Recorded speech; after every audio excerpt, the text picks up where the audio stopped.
কি খবর তোমাদের? তোমরা কি ভালো আছো? এই তোমরা কি দেখেছো এই যে বিএনপির এক নেতা, এই যে আমাদের এক দাড়িওয়ালা টুপিওয়ালা এক লোককে দেখেন কিভাবে ধইরা তারপর মারতেছে। এটা নিয়ে হয়েছে বাংলাদেশে এখন সোশ্যাল মিডিয়া জুড়ে ব্যাপক আলোচনা সমালোচনা। এই জন্যই বলতেছিলাম যে এই যে পীর সাহেব সর্বনাই যে বলেছে আওয়ামী লীগ আর বিএনপি দুইটাই হলো মুদ্রার এপিটোপিট, বুঝছেন? এই পীর সাহেব সর্বনাই কি মানে আন্দাজে কথা বলেছেন? হুম। কারণ এই যে দেখাচ্ছেন আপনারা যে আওয়ামী লীগের মূলত টার্গেট ছিল মুসলমান, মুসলমান যার দাড়ি আছে টুপি আছে তারা কিন্তু দেখতে পারতো না, ঠিক আছে? তারা ওই যে একটা মানুষকে যখন আঘাত করতো মারতো, তখন তারা দেখতো ওই যে দাড়ি ধইরা তারপর মারতো, কারণ এগুলো কারা করে? বিধর্মী যারা আছে তারা। কিন্তু এখন সেই বিধর্মী যারা আছে তাদের আচরণ এখন আমরা দেখতে পাচ্ছি, বিশেষ করে আওয়ামী লীগ আর বিএনপির মধ্যে।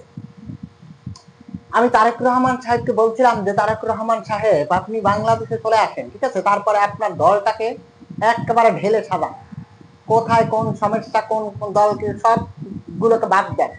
যারা বিভিন্ন ধরনের এই ধরনের চান্দাবাজি করে বা ডাকাতি করে, চুরি করে, বাটপারি করে, গুন্ডামি করে, তাদেরকে আপনি বাদ দেন। আমি অনেকবার বলেছি ভিডিওতে, কিন্তু তারেক রহমান সাহেব ওই যে বিদেশে বৈঠা চুপ কইরা বসে রয়েছে, কোনো কিছু করতেছেন না।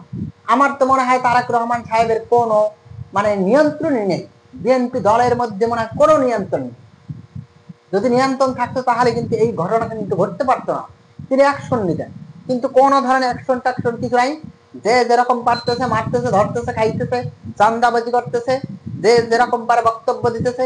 মানে কি একটা অবস্থা চলতেছে বর্তমানে বিএনপির মধ্যে। আমরা সাধারণ জনগণ এখন নির্দ্বিধায় মানে দ্বিধা দ্বন্দ্বে আছি যে আসলে হচ্ছেটা কি, বিএনপি আসলে কি চাচ্ছেটা কি। তারা কি নির্বাচনে ক্ষমতায় যাইতে চাচ্ছে?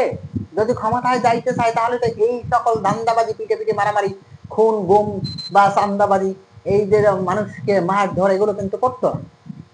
এখন আমাদের জনগণের প্রশ্ন বিএনপির কাছে, বিশেষ করে তারেক রহমান সাহেবের কাছে, যে আসলে আপনারা আপনার দল আসলে কি চাচ্ছে বাংলাদেশে বলেন তো দেখি, একটু জানতে চায়, সাধারণ মানুষ জানতে চাচ্ছে। ওকে, ভালো থাকবেন, সুস্থ থাকবেন, ধন্যবাদ।